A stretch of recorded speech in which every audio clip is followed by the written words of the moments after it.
Right, so good morning, everyone. It's a great pleasure for me to introduce our first speaker in the TSIG Testing, Evaluation and Assessment Showcase.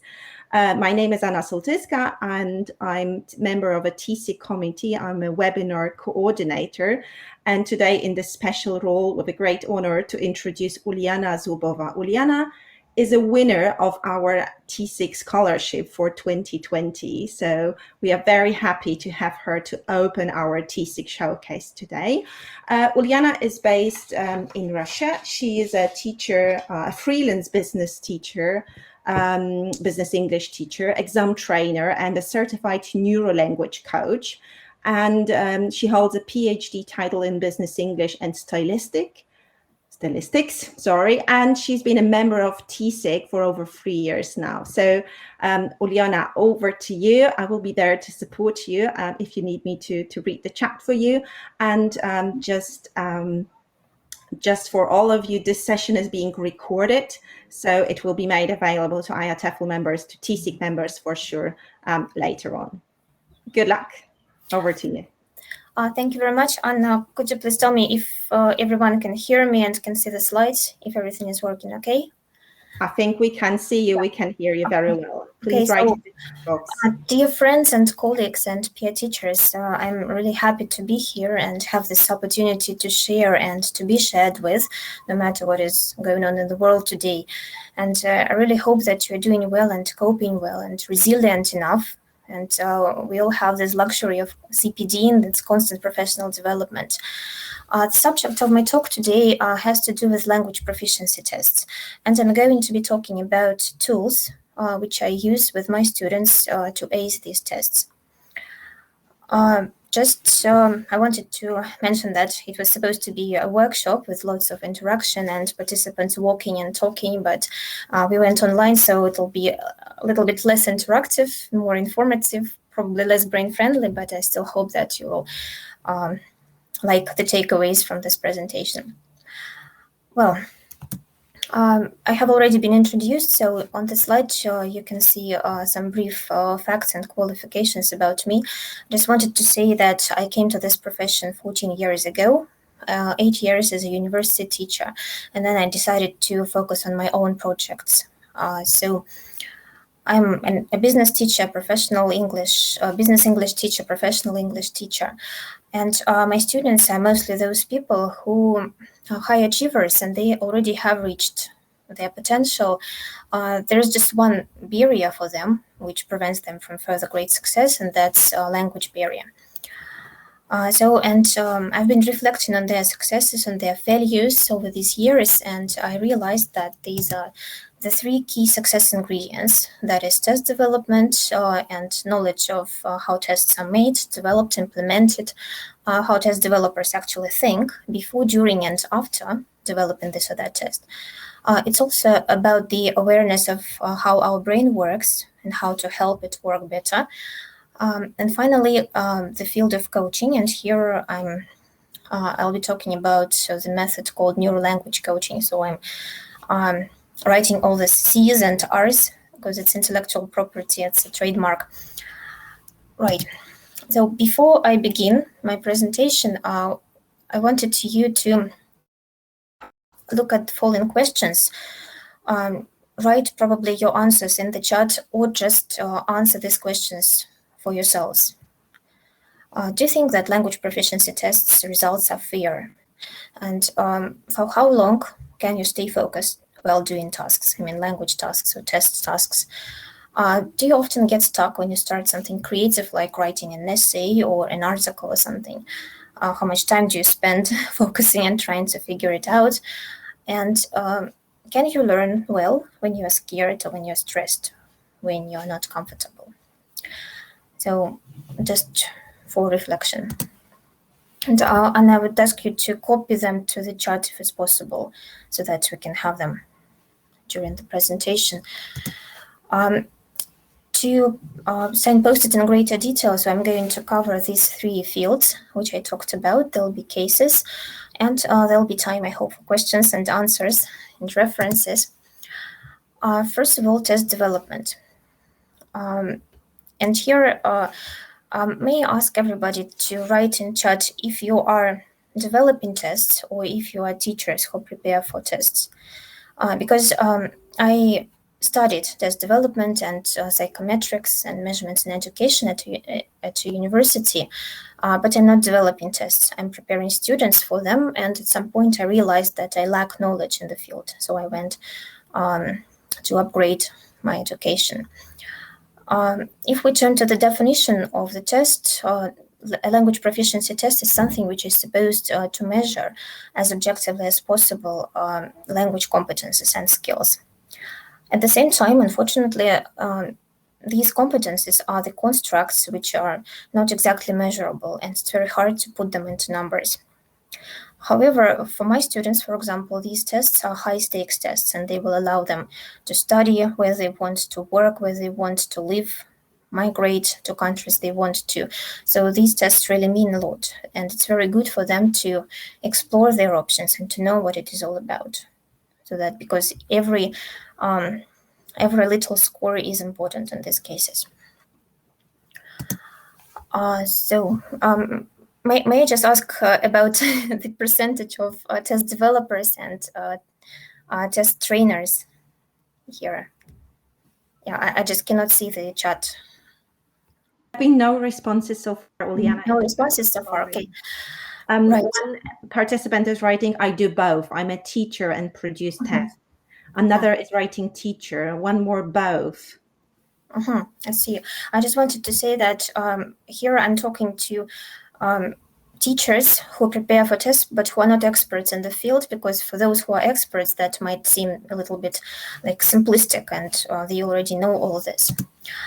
In this presentation, I'm going to cover several concepts from the field of test development and connect them with language proficiency tests and how they can be useful, how the knowledge and awareness of them can be useful.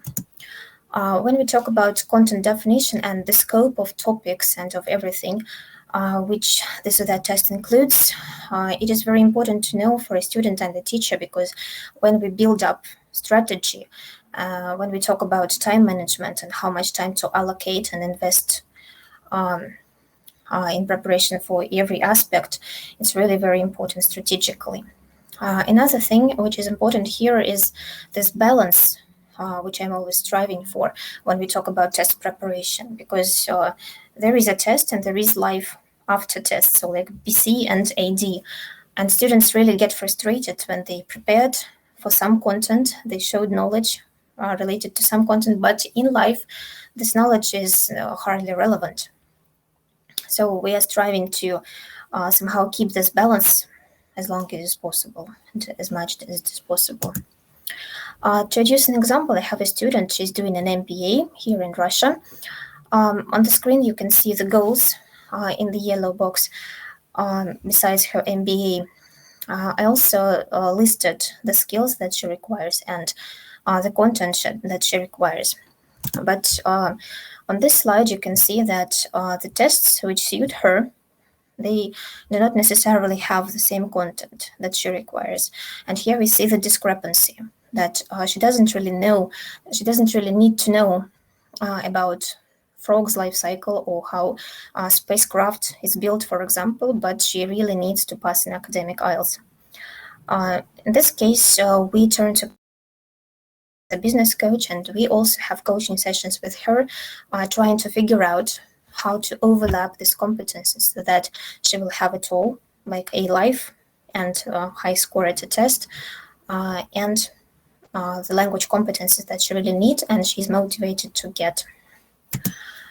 Speaking about test blueprint or specification, here we need to know about the type of items and the format of test items. If there are visual stimuli, pictures, so what to expect, how they are scored, what are the rules and interpretations of the scoring system. Because for every test item, we develop some strategy, how we approach it.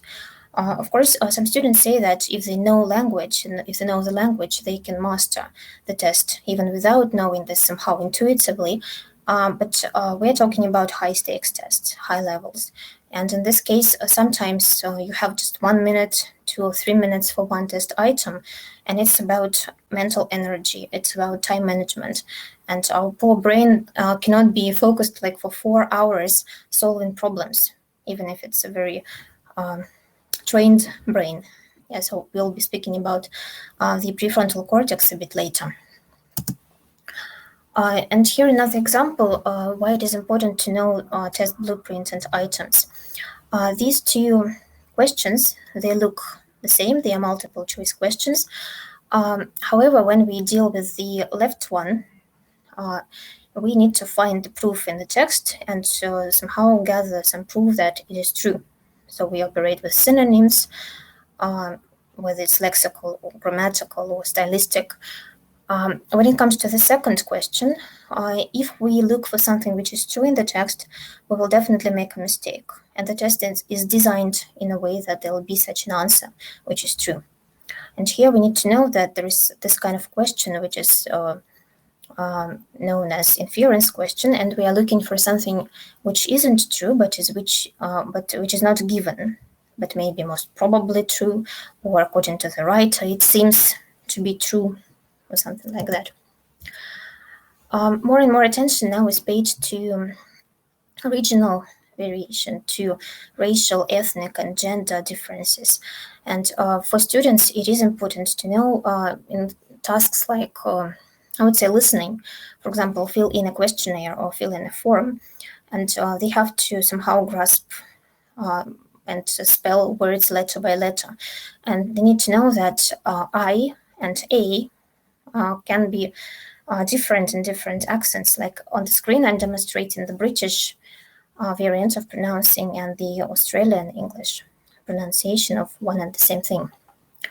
So, and it can lead to, for example, one mistake, which can be crucial. Test delivery mode. In 2020 and in 2021, so we had a chance to value an opportunity to do it online. And some tests keep being cancelled because they cannot be held offline. The role of a teacher here would be to make sure that the student knows all the details, all the rules, all the nuances about how it is held, so that their brain is focused only on the task, not on finding out these rules and stressing about it. It's also important to know about balance of position and location of items. And I tell my students that they should be aware of this bias. It's human nature to be biased towards this middle position. We sometimes feel it's suspicious that the answer is A or the answer is D. So, and we should be aware of our motivation to choose B or C in this case. And also they know that according to the standards, the frequency of the positions would be equal, roughly the same. I'm also making sure, I also make sure that they know all these things related to test administration, because on test day, they are already stressed enough, and they need to focus on the task. They don't have time to figure out what is right, if they write A or D/A, and will they will it be a mistake if they write both letters, or how it is better to do. So it's very good to do it as a homework and not solve this and prioritize this during the test. I'm not going to validity, because this topic is widely discussed and over-discussed, I think. Just for my students, I tell them that they need to evaluate themselves objectively and to know what is their minimum and what is their maximum. So what score they are likely to get. And it is not that hard to measure. So when they get the result, they know if it looks fair or if it doesn't. So if they develop this awareness of their score, they will know if they need to negotiate it afterwards, or if they should just admit it and maybe keep trying if they don't like it. So here is the checklist of test development tools.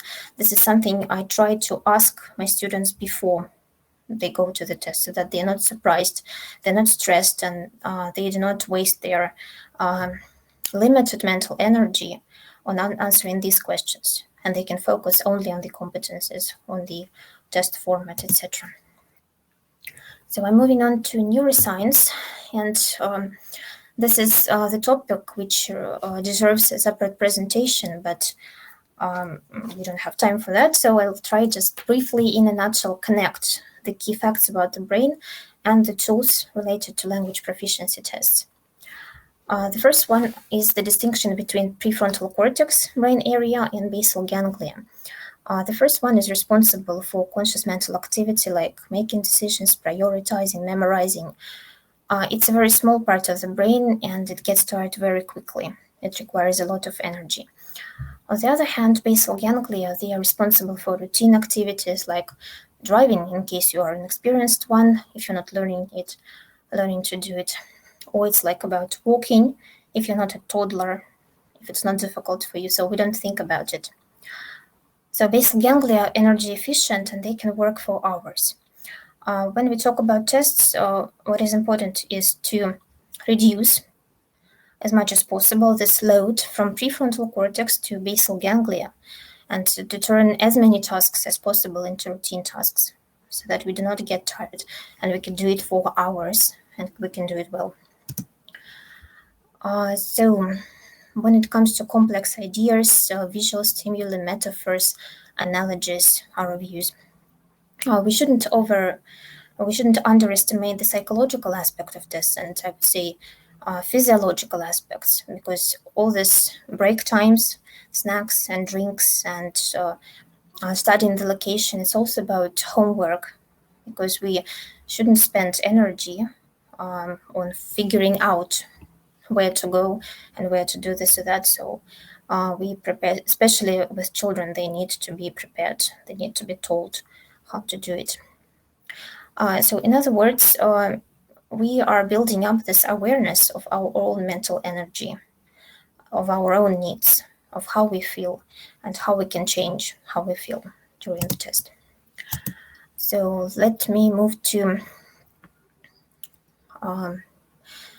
another thing about prefrontal cortex is about that we do not require too much energy to remember recent events. So when I give my students home task, for example, that's an example, I ask them on the first day to have this kind of follow-up homework.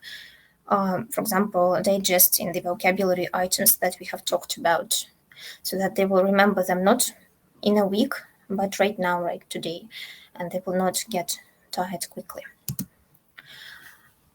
When we talk about how many ideas to comprehend at once, we talk about one idea, and we should reduce the choice to two options. So if it's true, false, not given task, we first decide if it's given or not given, and then we decide if given, then is it yes or not yes. The same with multiple choice. The brain will just get confused with so many options and so many letters and words. So we do letter by letter. So A, yes or not yes. B, yes or not yes, etc. I don't think I have much time to elaborate any further on neuroscience. This slide is about multitasking, which isn't good and which kills accuracy. This is a case of my student. She is a high achiever, and she's preparing for an Ivy League institution, so she can actually do this without any mistake. But we noticed one trend, that when she's doing a test, at some point she gets a lot of mistakes, like a wave, and then again her brain is okay enough again, and she does it perfectly.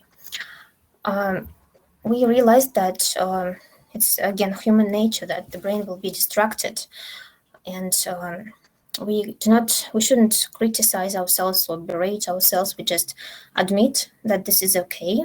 We expect it, we explore it, we anticipate it. And with her, we decided that we will calculate the time when she's likely to make these mistakes. And we decided that she will leave the exam room at this time. She will switch off her conscious brain. She will turn to motor activities, for example, and then she'll come back in 5 minutes and avoid these mistakes. And she also requires to check twice when it comes to tasks. All this high mistakes wave, I would say. Right. So I have talked about several tools related to test development and tools related to neuroscience. And what we see is that tests are not brain friendly. Tests are never brain friendly because we have 4 hours when we make our hungry and tired brain work perfectly, and then we are assessed. So tests are unfair. They're not brain friendly. And in this situation, when it's unfair and when it's not brain friendly, our brain is definitely stressed, and it is inevitably stressed. It gets this fight or flight response because this imaginary prehistoric tiger who is fighting us, so we don't have time to learn, we don't have focus because we need to run away according to our brain. Besides that, I would say I wanted to talk about the trends that today we are overloaded with information and the pace of life is very high. We have a wide range, there's a misprint of technological solutions. We don't usually have much time to study languages, and we don't have this balanced levels. It's always unbalanced. There is no pure CRFR. In situations like this, I turn to coaching tools because in situations like this, there is no one solution. There is no solution which will fit everybody. It's about tailor-made solutions for one particular living individual and his particular brain. The term coaching has been overused, and you can come across many types of coaching, like life coaching, business coaching, executive, even creative coaching. This new area developed by Mark McGuinness. In this presentation, I'm talking about neuro-language coaching, the method developed by Rachel Marie Paling, and let me find the definition. So I'm quoting Rachel Marie Paling's book, Neuro-Language Coaching, Brain-Friendly Language Learning. And in a nutshell, this method, here is what it is and what it is not. It's a beautiful blend of English language teaching and neuroscience, and so it's kind of brain-friendly language learning, and of course coaching tools. It's accredited by the ICF Federation. So when we talk about our tailor-made solution, with the help of coaching questions, with the help of coaching principles and methods, we can help this person have it all. I mean, having the necessary level of language, that's the red circle, passing this or that test, focusing on the descriptors, and also have a life. I'm talking about this blue circle. And these circles overlap, and here we have this tailor-made solution. We cannot do it ourselves. We can only ask the coachee, our student, to help us and guide us through this because we cannot read his mind or her mind. We ask this person to explain what he wants and what works for his mind, for his brain. Right. I will not talk about this case because I already did in January here at IATEFL, and there was a webinar devoted to that. So I will just move to my takeaways about coaching and about test development and neuroscience.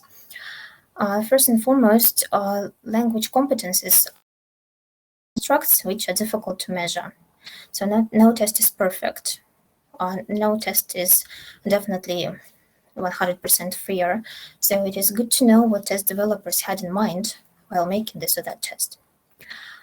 Tests are hardly ever brain-friendly. It's always stress. And we take this responsibility as teachers, and our students take responsibility as adults to help our brains perform at their best. And finally, coaching is a critical ingredient when we talk about working with people and for people. And I would say that neuro-language coaching appears to be one of the optimal choices so far combining both neuroscience and English language teaching tools. So here are the references, the books which I recommend. And I guess I finished in time so that I'll be ready to answer questions, and I'm open for discussion. Yeah, thank you very much. Thank you very much, Uliana. You indeed have plenty of time for the wrap-up of your presentation, and you have a lot of time to ask questions. You can either, no, you have no choice but to answer your questions via Q&A box. You could do it via chat box, but Q&A in the far right. May I just ask you to read them out, because I'm having trouble with demonstration and looking there as well. Yana is saying thank you. Trianta Philos is saying thank you, and Nancy Minchell is saying thank you as well. So at least so far, no questions, but only expressions of appreciation. And I've been pacing myself because I was afraid that I will not be able to cover all the complex topics. Maybe it was not exactly brain friendly in terms of the pace, which is bad for prefrontal cortex. Yeah. Then I will take the opportunity to ask you a question. I don't know, I think I've seen your name among the attendees of TSIG and IPSEN, so Inclusive Practices and Special Educational Needs event. We were talking about creating assessment in an inclusive way. And my question is creating brain-friendly tests not a way of being inclusive as well? But on the other hand, is it not that brains of many learners are so different and diverse, and it's actually impossible to have a test that would be brain-friendly for everyone? What would you say? Yeah, I think that is utopic. This perfect, idealistic, brain-friendly test is utopic. But still, what I meant in this presentation, that tests are different. And if we are aware of test development tools, and if we are aware of how our brain works and what content we really need, we can explore our options and choose, because very often we have more than one option, and we can choose the test which is brain friendlier for us in comparison with other tests.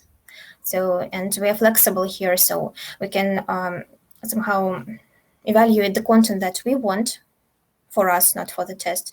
And we can evaluate how our brain works and what our strengths and what our weaknesses are. We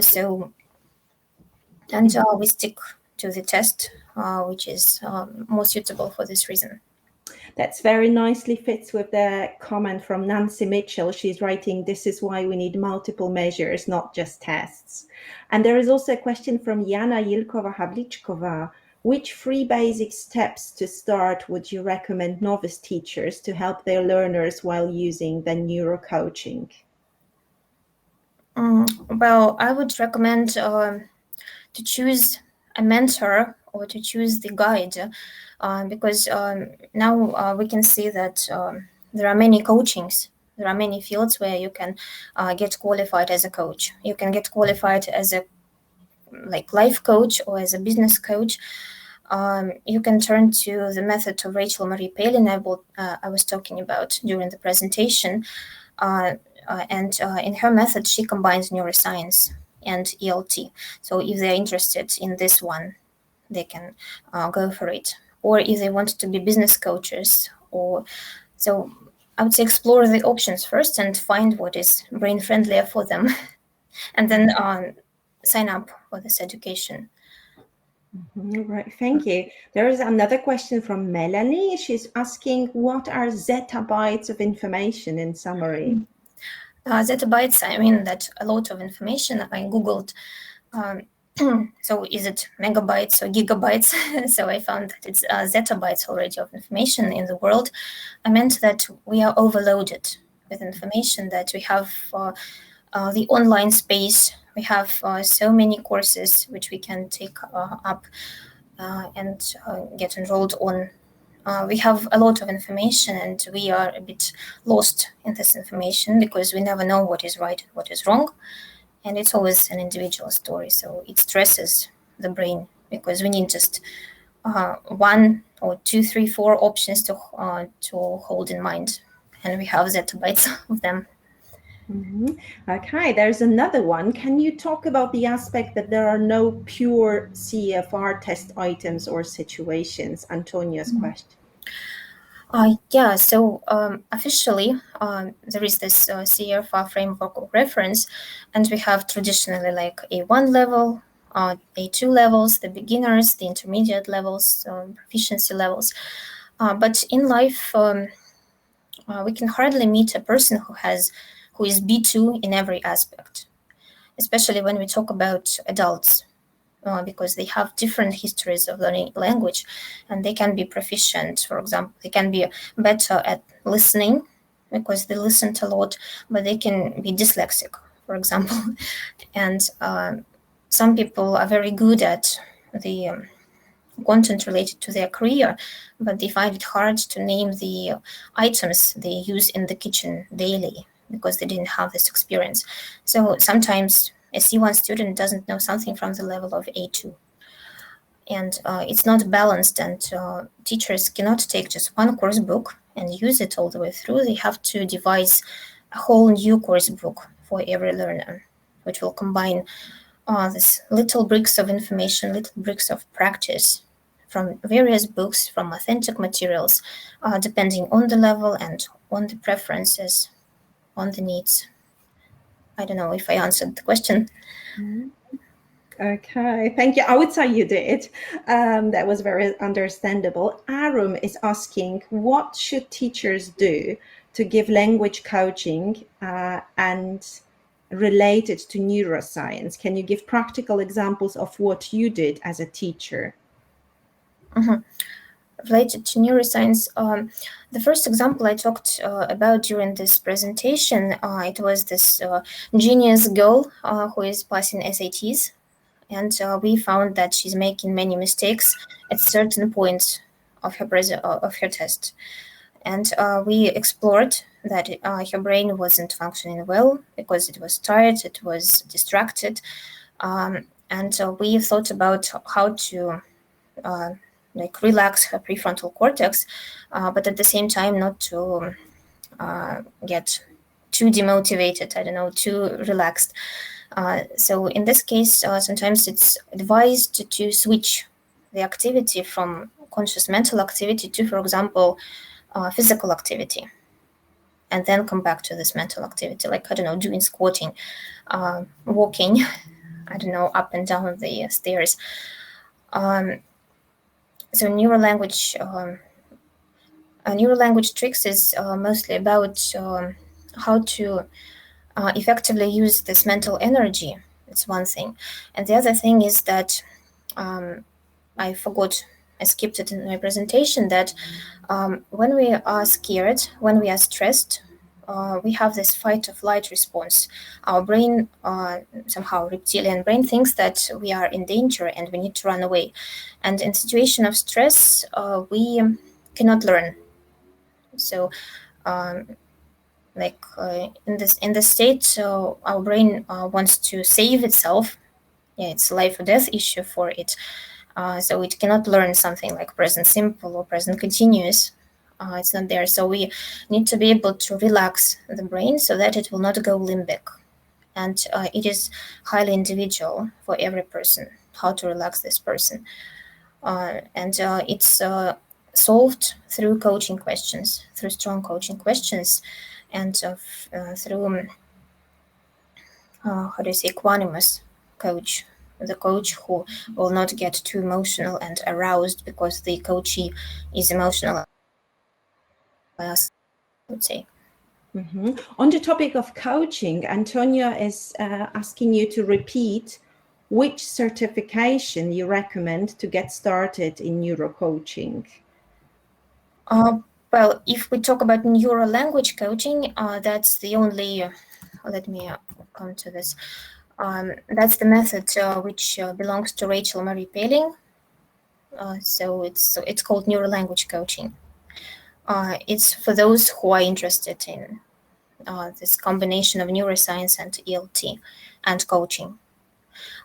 If they want like to qualify in other spheres, so they can look for other coachings, other fields in coaching.